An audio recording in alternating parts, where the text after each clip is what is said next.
Welcome to the Thought Decoders YouTube channel and podcast. I am Sean Mixon, and today I have the plum pleasing pleasure to be joined by none other than the eminent philosopher himself, William Hasker. Dr. Hasker, thanks for coming on. How are you doing today? Oh, it's a nice day. It's good It's to be it's with a nice day, right? So I'm the reason I've invited you on is because you wrote uh William Lane Craig recommended your book, uh, and if you don't have it, it's Metaphysics and the Tripersonal Guide. And I'm actually taking a Trinitarianism class right now in Dallas Theological Seminary. And your book explains so much of what I'm learning in the clearest possible terms. And so I was just like, this book is an amazing treasure trove of information. And would you say that this was like the culmination of like a really long time of studying these issues for you? Well, maybe I'd put it a little differently. I'd say this study of the Trinity is kind of the bookends of my career. My doctorate at the University of Edinburgh was entitled "The Social Analogy in Modern Trinitarian Thought," Oh, and uh, I was not actively. I published an article uh, in Journal of Religion, which encapsulated some of the conclusions there. But during most of my career, I was not necessarily actively pursuing the doctrine of the Trinity or the Incarnation. That is, I was not actively writing on these topics. But I came back to this in the 2010s towards the uh, towards the end of my career, and I both was able to utilize the work that I'd done earlier, but also deepen it and extend it, and so I think it's a let's say a happy conclusion. Although I'm not finished yet, but it's in a certain way a happy conclusion to my professional work as a Christian philosophical theologian. So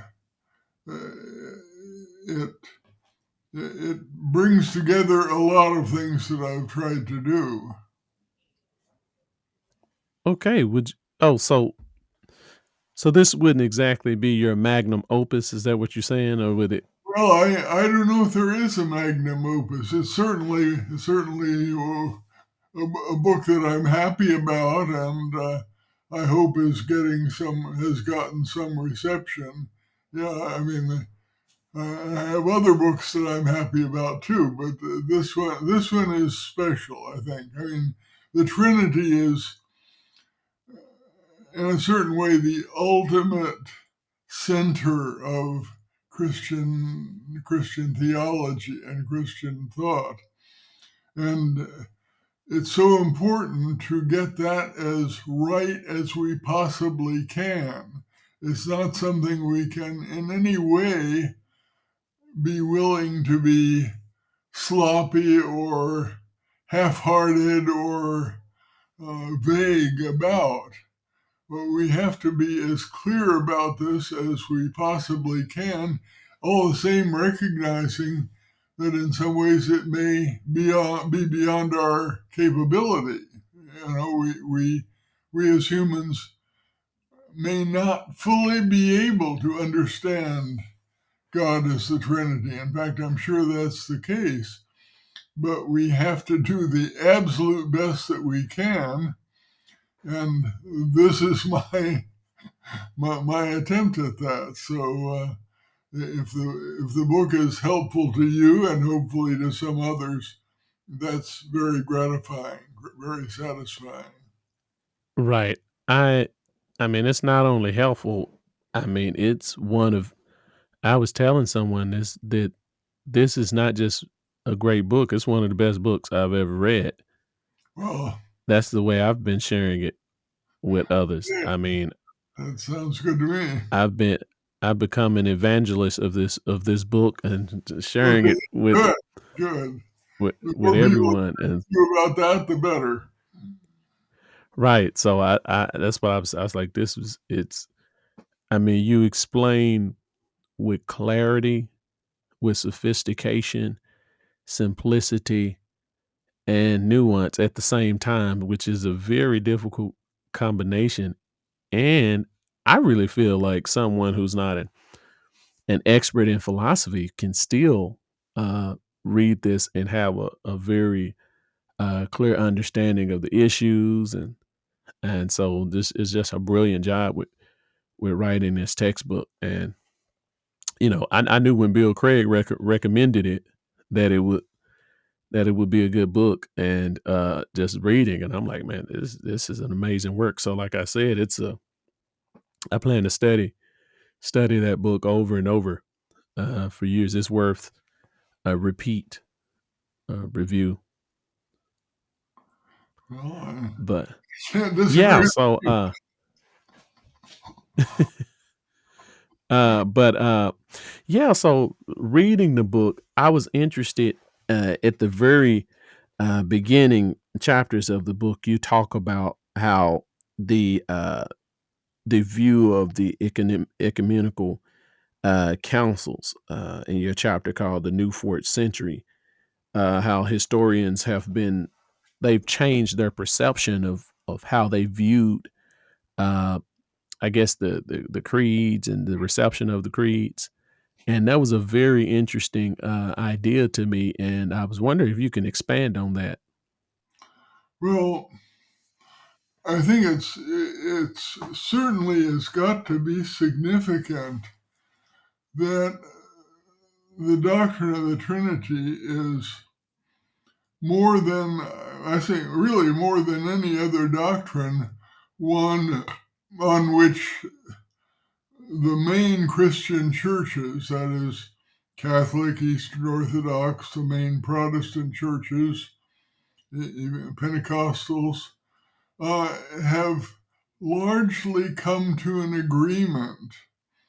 Now, they don't, not everybody says that the quote ecumenical councils are authoritative in a very strong sense, but there's a very wide agreement that what we call the Nicene Creed, which was actually a creed of the Council of Constantinople in 381 AD, that this gives us the right perspective, the right way of viewing God as the Trinity. And I think this agreement, and we know that there is a lot of disagreement about a lot of things among Christian churches, but this agreement has to be significant. And of course, Jesus promised his disciples that the Holy Spirit would lead them into the truth concerning him.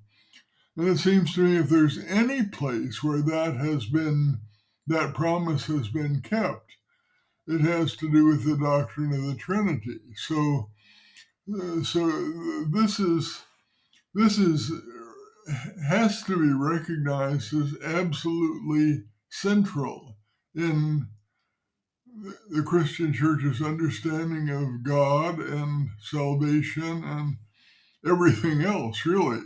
And so it's both very, to me, very reassuring that the different churches have agreed on this, and yet it's challenging to work it out in detail because when it comes to the exact meaning of terms and exactly how we understand this, there's still work to be done, and there's still disagreement to be dealt with. So it's both absolutely central and one that challenges continuing work and continuing reflection. And I said in the book that if we now this consensus, if we like, it came about in the late 4th century. Among the important theologians were, well, a little bit later, Augustine in the Western Church, but what are known as the Cappadocian Fathers in the Eastern Church: Basil, Gregory of Nazianzen, Gregory of Nyssa. And it was their thinking that was crystallized especially in the Nicene Creed, in the Creed of Constantinople. And so if we conclude that if we were to conclude that they got things fundamentally wrong, that they were wrong and mistaken in their understanding of the Trinity, I don't think we would have much hope of coming up with something better. I think we probably would pretty much have to write the whole thing off.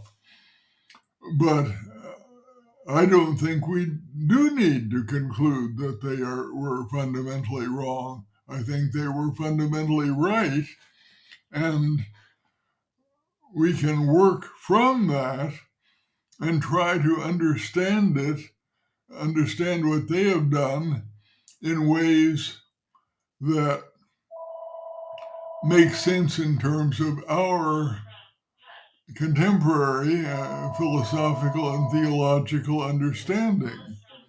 And that puts us on a sort of a fine balance.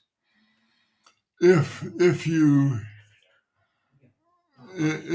take the viewpoint that, okay, this is all old stuff, we have to start over on our own, that isn't going to work, I don't think. You're going to be too far from what the church has understood the Trinity to be. On the other hand, I don't think you can go back and do all of our thinking today in the light of the concepts and so on as they developed in the 4th century. I mean, we have moved on from there in philosophy and theology, and we have questions that we will need to ask, and we can't be certain that they have all the answers. So it's a fine balance there between, okay, what do we accept and reformulate and try to understand, and to what extent do we need to reformulate and restate the issues? And so I think, there will always be some people saying, well, you didn't agree exactly with what Gregory of Nyssa said, so you're out in left field. And then there are people who will say, well, look, you can't expect us to take seriously this stuff that's over 1,500 years old now, can you? We've got to do it for ourselves. And somehow in the middle there's the right approach, which I have tried to find as best I can. And we all have to do that. We all have to think for ourselves, but we think with the great wisdom of these church fathers. And we think, I think we have to work with the assumption that God was guiding the early church as they went through their struggle of trying to formulate the doctrine of God as three in one, as the Trinity. And so we are carrying on this great tradition, this great history, and we are thinking for ourselves in the light of certainly the Bible, especially the revelation in Jesus Christ, but in the light of all the things that people have done in between. It's a tremendous challenge and a tremendous opportunity, I think.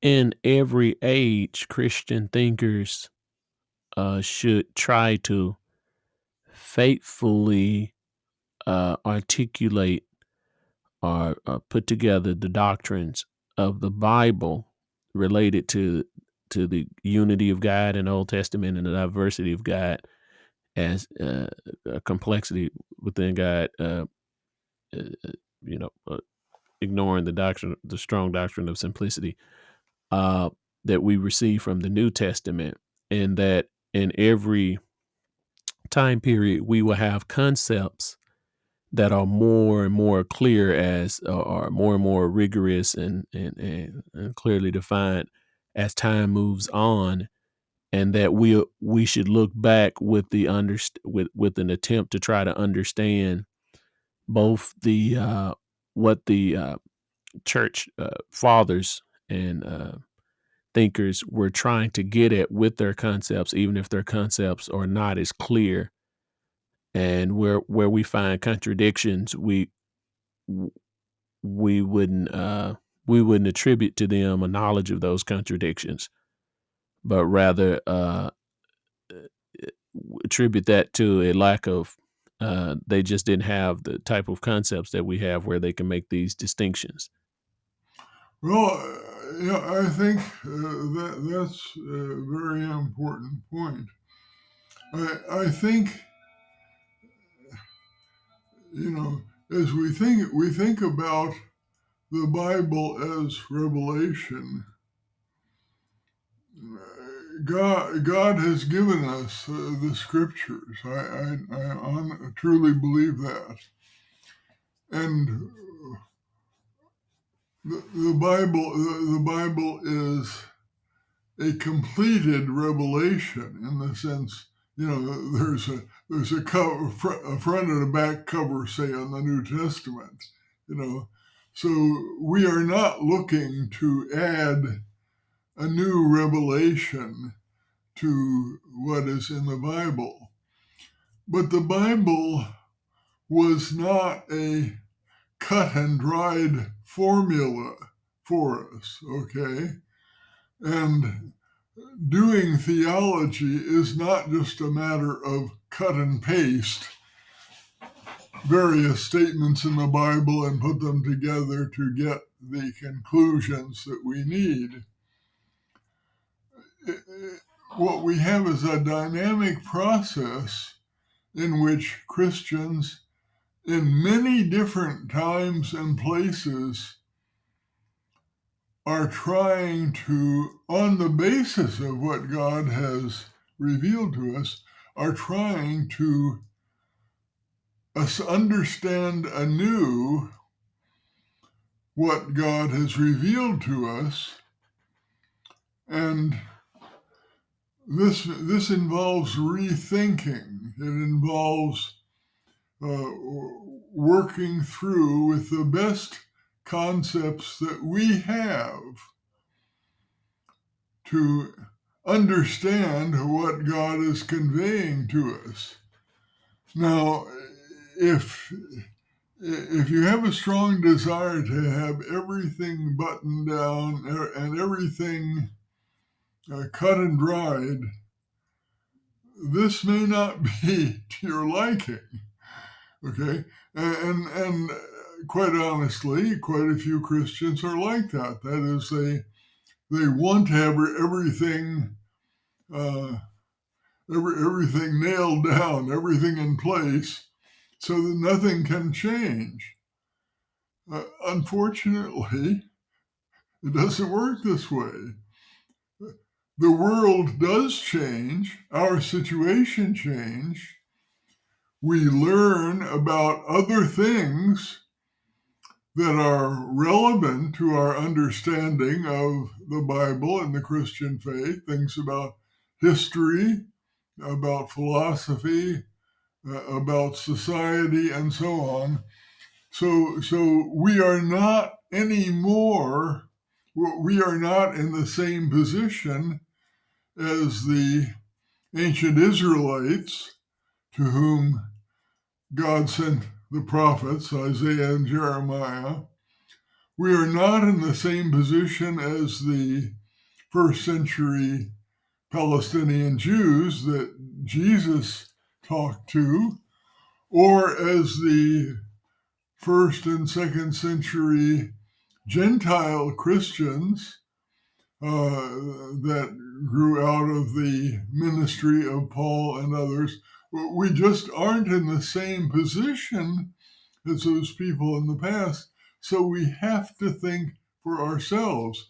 And even people who said, okay, we're just sticking strictly to the Bible, nothing more, they couldn't do that. They didn't succeed in doing that. In fact, what they did was think through in their own situation and restate the gospel. Now, you know, this can make people uncomfortable. How can it be the same gospel and yet we're coming up with new things? Well, that's life, my friend. You know, you have to be based on Jesus Christ and on the apostles of the early church, what they said and what they left for us. You can't. There's no other way to be a Christian, really. But then you have to think it through and work it through for yourself. You have to think. You have to think for yourself all these ideas and come up with the best way of understanding it that you're capable of. And uh, that's a lot to ask, but it's a terrific challenge. You know, one of the very important theologians in the early Christian church in the second century was Origen. Origen I think you could almost say that he invented systematic theology. He uh, he was very learned in philosophy and in the scriptures, and he worked through his understanding of Christianity. He made a tremendous contribution, but also he said some things that we would, looking back, say, well, this just wasn't right. Well, good for him. I mean, he accepted the challenge of thinking through the Christian faith and coming up with the best answers possible. And that's what we've got to do. That's our challenge, you know. And so it's a very challenging and exciting project. It really is. Yeah, that is very exciting. What I'm hearing you say is that in many ways, the Bible, uh, the message of the Bible, if I could say, the propositional truth of Scripture must be understood in every historical time period. But since history changes and language changes and perspectives change, we have to find a way how to state the propositions of Scripture and our in the within the concepts that we use in our times. And gives a job for Christians. This is a work that we must continuously do. It's hard. It's not easy, and in a way. the Bible gives us the truth, but we have to work out the implications of that truth. And we do that through the challenges and the attacks on our faith that arise in our times, and responding to those challenges, and in different times they ask different questions. I think that's what another thing you said in the book. You said that the questions they asked aren't the questions we ask, and Yeah. so we have to, and that's a part of the challenge. Well, that's exactly right. Well, we can illustrate this in something that is not closely connected to the Trinity, but we can all readily understand. The Bible is very concerned to talk about creation, the creation of the world. I mean, that the world is God's creation, that's an absolutely bedrock belief of Christianity. But we have learned some things about the world that the biblical writers didn't know anything about. I mean, the whole of modern science as we know it, going back especially the last 300 or 400 years, we have found out immense and amazing and stupendous things about the world that people had no idea of whatsoever. And the big question is, how do we fit what we have learned about the world and how the world came to be in modern science? How do we fit that with what the Bible says about the world as God's creation? And that is a huge challenge. It's a huge challenge. But I believe that it can be done. We can work out at least a tentative understanding of how to put these things together. But it's a challenge that only comes to us because of the knowledge that has been gained in the last few hundred years, not knowledge which was completely unknown, completely it just didn't exist as far as the biblical writers and their audiences, their readers were concerned. So it's a challenge. It's something that's new. It's something that we have to work on, and it's exciting and fun to do it, but it's a lot of work to be done, and we have to do it. Somebody in the past has not done it for us. So I mean, that's just an example of the sort of thing that comes to us as a challenge uh, because of changes in the world, changes in our society, changes in our understanding. Now, there isn't that kind of change with regard to the Trinity. That is, we didn't make discoveries concerning the Trinity comparable to our discoveries concerning, say, the history of the earth. But we have changed in our philosophical understanding, and philosophy has progressed in the sense that a lot of new ideas have come into play, a lot of different ways of thinking. And so we have to, we can ask, and we need to ask, how do these ways of thinking fit with what we find in the Bible and what we find in the early church fathers? And these issues have indeed led to a major rethinking concerning the doctrine of the Trinity, starting,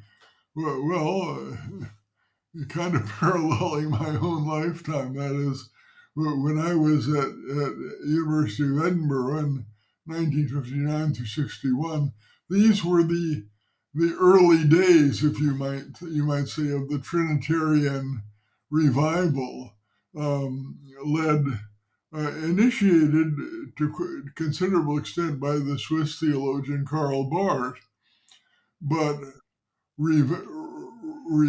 looking again at the scriptures and the church tradition concerning the Trinity and saying, well, how do we rightly understand this now? And so this has been I think you could say, a golden era of Trinitarian thought, with much controversy. If you read my book, you know I've listed, worked through a number of recent and contemporary Trinitarian thinkers, but where the doctrine of the Trinity is more central now for theology and for Christian thinking than it has been for quite some time. Of course, I would have to admit that this has not necessarily been the case for, you might say, the average Christian in the pew. It hasn't gotten out at that sense, but and maybe that's something that still needs to happen. But this is definitely an area where more historical knowledge, more philosophical insight, and developments in theology itself have brought this doctrine to the fore again. So it's all new. I mean, not in the sense that we're forgetting everything that's gone before, but there are new challenges and new things to think about. Yeah. Yeah, I was thinking about how Alvin Plantinga talks about, in a lot of his writing from a philosophical, what does it mean to be to do Christian philosophy? And Yes. the thought just occurred to me that this is your work is an exemplar of the ideas that Dr. Plantinga was trying to promote among Christian thinkers. I mean, this you using the cutting edge philosophical concepts and you're applying it to doctrines to try to help people in our own day to understand. Yeah. I think that's exactly true. And Alvin Plantinga has been a major influence on my own thinking. And he is Alvin. Alvin is an example of how Christians, by engaging with these topics, can make a difference. Okay, at the time when he began his philosophical career back in the 1950s and 60s, Christianity had a very small footprint in North American and English philosophy. It wasn't non-existent. There were Christian philosophers, but the mainstream of philosophy did not have to pay much attention to Christianity or to theism, even to belief in God. And Alvin was outstanding. First of all, he didn't allow himself to be intimidated by the zeitgeist, by the fact that most other philosophers were not Christians. But he was thoroughly trained and, of course, a very smart guy, very intelligent, but thoroughly trained in contemporary analytic philosophy. And he had the courage to question taken for granted assumptions, you know. Well, just one example. Well, one thing that was taken for granted was that if you had, if you wanted, as a philosopher, wanted to say that there is such a being as God, you have to have evidence, in fact, hopefully proof for this. And in order to prove it, you have to prove it on the basis of assumptions and knowledge and so on that a non-believer, an atheist philosopher, would also accept. Okay? That sounds kind of reasonable. If you're going to prove to me that there's a God, prove it. But don't assume anything that I wouldn't accept. Alvin decided this was dead wrong. This is all wrong. In fact, everybody comes into philosophy with beliefs that they start with. The atheist as well as the Christian. And when you say everybody accepts or everybody knows, often this just means the people that I respect and agree with think so and so. And so, and he came up with the radical suggestion that it may be perfectly reasonable to believe in God, even if you don't have evidence to prove God exists. And as outrageous as that might sound, he made a very strong case for it. But that was a matter of his, he as a Christian challenged many of the assumptions in mainstream philosophy and has made it good not in the sense that he's converted all the non-Christians to in philosophy, but he is forcing people to take seriously theism and Christianity as ways of understanding the world. That is, he has, let's say, he has a place at the table. He is somebody who is respected. And there are many, many more Christians in philosophy nowadays, though still a minority by far, but there are many, many more Christians engaged in philosophy than there were back in the 1950s. So it's it's an exciting thing to be a part of, and Alvin is. I mean, he's not the only one, but he is an outstanding example, right? Right, and that's I think you all are contemporaries in terms of, I mean, just philosophical as well as Actually, I think. I don't know how I don't know exactly Al's age. I think he's two or three, a few years older than I am, but not very much. We're the I won't say the vanishing generation, but as I look around, there aren't that many. There are fewer people in my generation that are still around and still active, but there are a lot of younger ones that are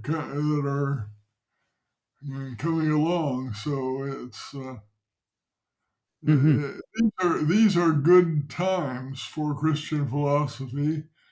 And finally, and this is just beginning to happen in my book as one example, but finally, Christian analytic philosophy is beginning to be influential in Christian theology.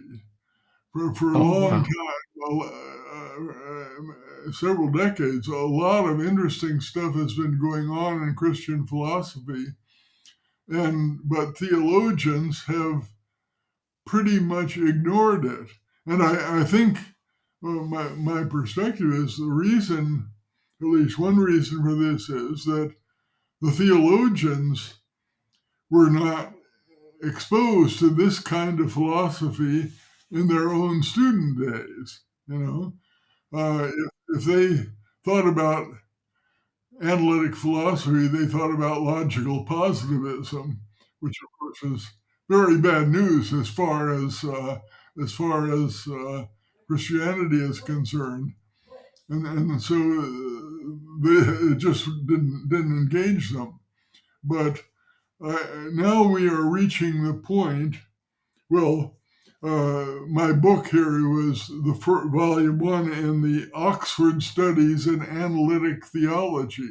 And Wow. analytic theology is an important theological movement, and it's a theology that is growing off from and utilizing the insights that are developed in Christian analytic philosophy. So that is important, I think, and I think it's going to be very good for Christian theology. One theologian that exemplifies this, he just passed away a few years ago, is William Abraham, a Methodist theologian who draws heavily on Christian analytic philosophy. So I think it's an encouraging and hopeful sign. Good. Right. And I think another one of my influences has been William Lane Craig, Yeah. Bill Craig, and it was because Craig has had a lot of influence. He is also a Christian analytic philosopher. He has achieved and deserved a lot of applause and recognition for his work as an apologist, as you know, and he's done a lot of traveling around the world in various places, giving lectures and engaging in debates, uh, trying to argue for the superiority of Christianity as an way of understanding the world. Um, uh, Bill and I do not see eye to eye on everything, but I think we're getting a lot closer. And our views of the Trinity are very very compatible with one uh, not so minor exception. But Bill is, but I think he is. Uh, it's very commendable the work that he has done in, should I say, popularizing and making known these ideas to a wider public. Something that not everybody has the skill or the ability to do, but he has done it quite remarkably, and I think he deserves the credit that he has received for the work that he's done. And obviously, he's had an effect on you, but on many, many other people too. right. So in talking about your model, and I'm going to get to that in a second. But historiography, how has modern historiography affected our understanding of the new fourth century? Yeah, well, I think That's one of the chapters in the book. One, well, I can mention a couple of things. One of the tendencies in some of the older writing about the history of doctrine is to say, well, okay, these early church fathers had the doctrine of the Trinity. They really had it all in mind. They really had all the answers. They just hadn't quite worked out the right way to talk about it. And so they took the doctrine of the Trinity as, for instance, as seen in the Nicene Creed and in Augustine and so on, and basically tended to read this back into the third and second centuries and create more of an impression of unity than frankly actually exists. Mm. In other words, they were not as willing to see the dynamic development, and in fact, so some of the well, if you look realistically at what people in, say, the second century were saying, it's not the same thing as the Nicene doctrine of the Trinity. And in fact, if you go back and in many cases, well, people and some still want to say that the doctrine of the Trinity is pretty much all there in the New Testament. Mm. Well, that's actually not right. For one thing, there's no word for the Trinity in the New Testament. There's no word that means the same thing. And the word God in the New Testament does not refer to the Trinity. Most of the time, the word God refers to the Father. In a few places, Jesus Christ is called God, and we have to be very careful and think very carefully how do we understand this and so on. But the point is, we didn't have. It's not like the doctrine of the Trinity was there right from the beginning.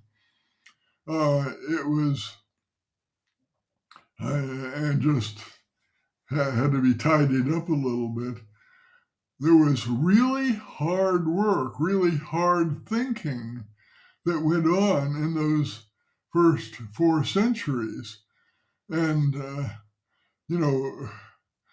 one of the things that I've learned from studying this is that you can make a better case for Arianism from the New Testament than I would ever have thought. Arius held that Jesus was a great supernatural person, but he was a creature. He was a creature. He was created by God. And so he was not God in the same sense as God the Father is God. Well, there are many passages, many things in the New Testament that point to Jesus as a great, exalted, high, powerful being, but don't necessarily all by themselves force you to say Jesus is God in the same way that God the Father is God. Now, I think there is enough reason that you do ultimately have to say that Jesus is God and the Father is God in the same sense. They are, as the Creed says, homoousios, of the same substance. but it takes work. It took work for the early church fathers to come up with this.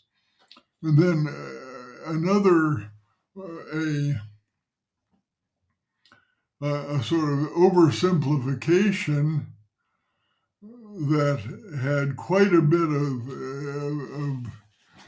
of currency was to postulate a fundamental difference between the thinking about God in the Western or Latin speaking church and the thinking about God in the Eastern or Greek speaking church. And although that's not totally wrong, to a large extent it is wrong. It was wrong. And so it's a matter of looking very carefully at exactly what the fathers were saying and not trying to just sort of smooth them all over so that really they're all saying the same thing all along. A lot of exciting or interesting and important stuff was going on in the second, third, and fourth centuries.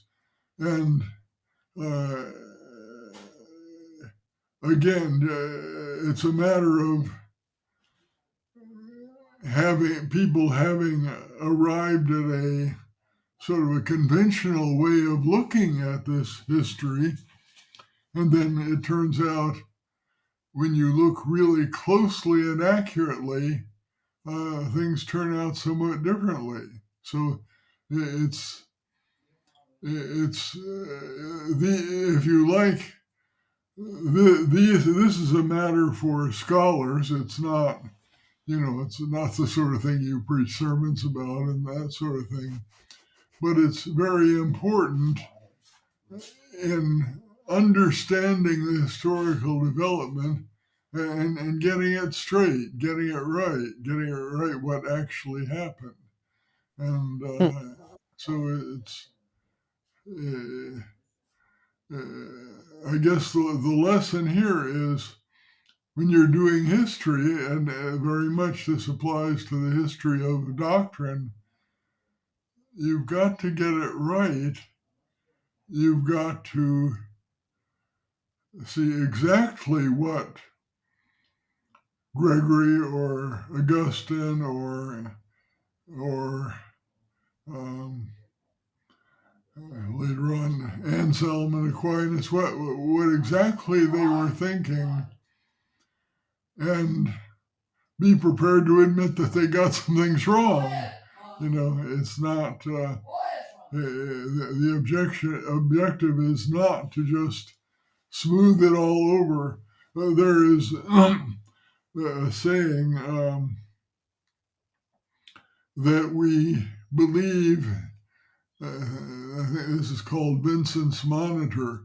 We believe what is believed always, everywhere, and by everyone.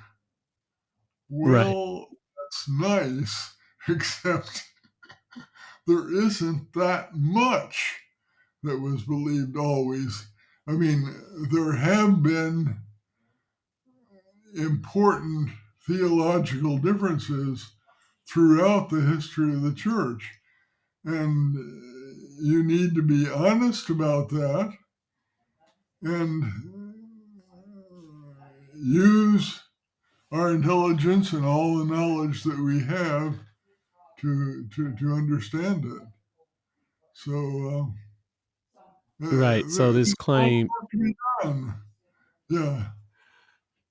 right. So the claim that the what Christians have always believed has always been the same.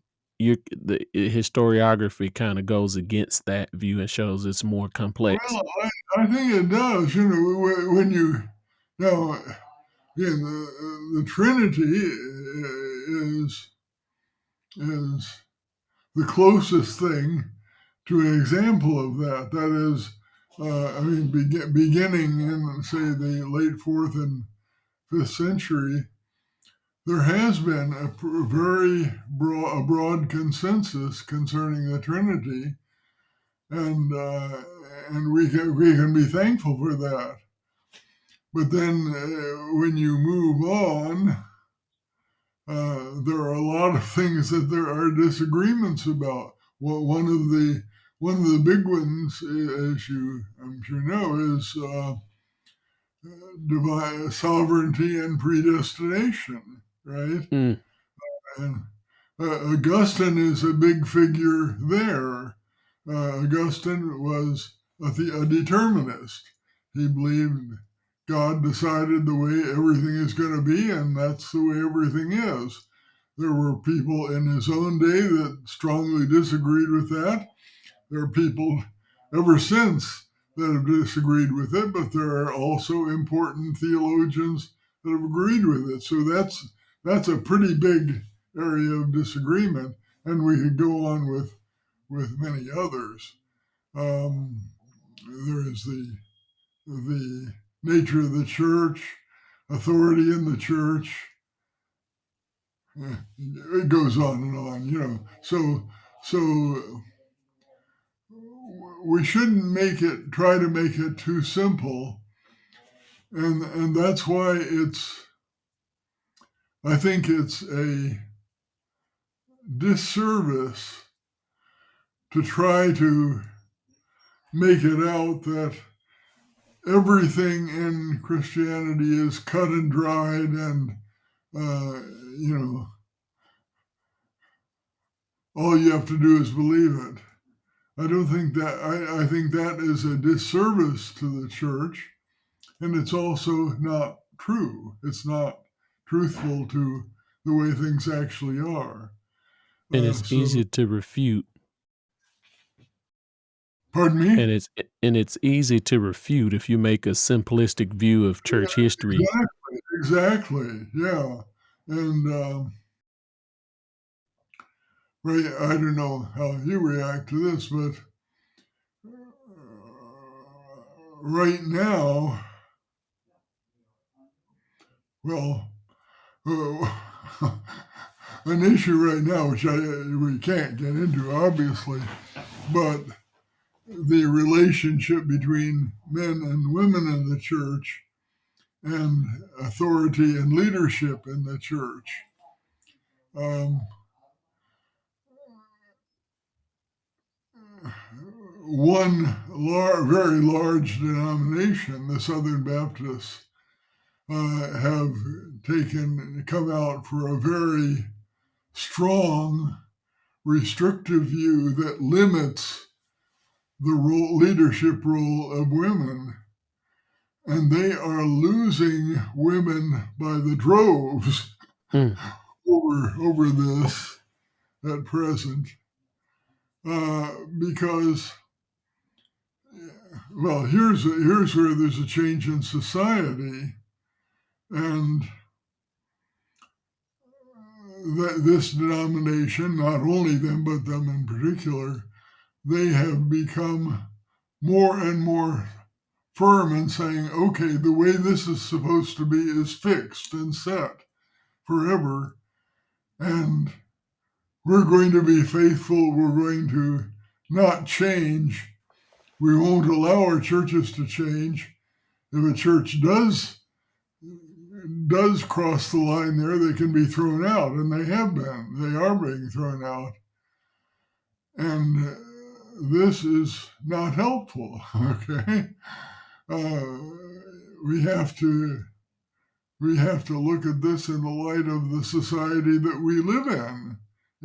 But I'm not. I don't want to go into this, but it's just an example of how trying to be completely firm and rigid and uncompromising is not always the right solution. Of course, that doesn't mean you should also go along with everything in the society or everything that the world comes up with. So, Mm-hmm. Yeah, a lot of work to be done. yeah, it is a lot of lot of uh, difficult conversations to have, and it's difficult to Exactly. discuss as believers because when organizations and individuals have strong beliefs, a lot of times they don't want to talk to anyone who disagrees with them, and then they tend to demonize anyone who does disagree with them.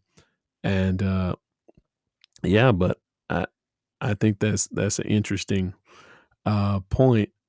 Uh, and it looks like we're about out of time, but I would love Okay. to invite you on to come back. And it's been a pleasure to talk about the new fourth century, the task of the Christian philosopher in our times, how we are connected with past believers and Christians in the work that they had to do, and how we should continue the same work in the usefulness of historiography and developing a clear understanding of the historical context within the fourth century, and how we as Christians can be more accurate in describing the historical theology, so as we won't be just easily refuted and attacked. So it's a little complexity to it, and we need to present it as faithfully as we possibly can. And if you don't have Dr. William Hasker's book, the Metaphysics and the Tripersonal Guide, it's an absolutely wonderful book, and like I've learned so much from it.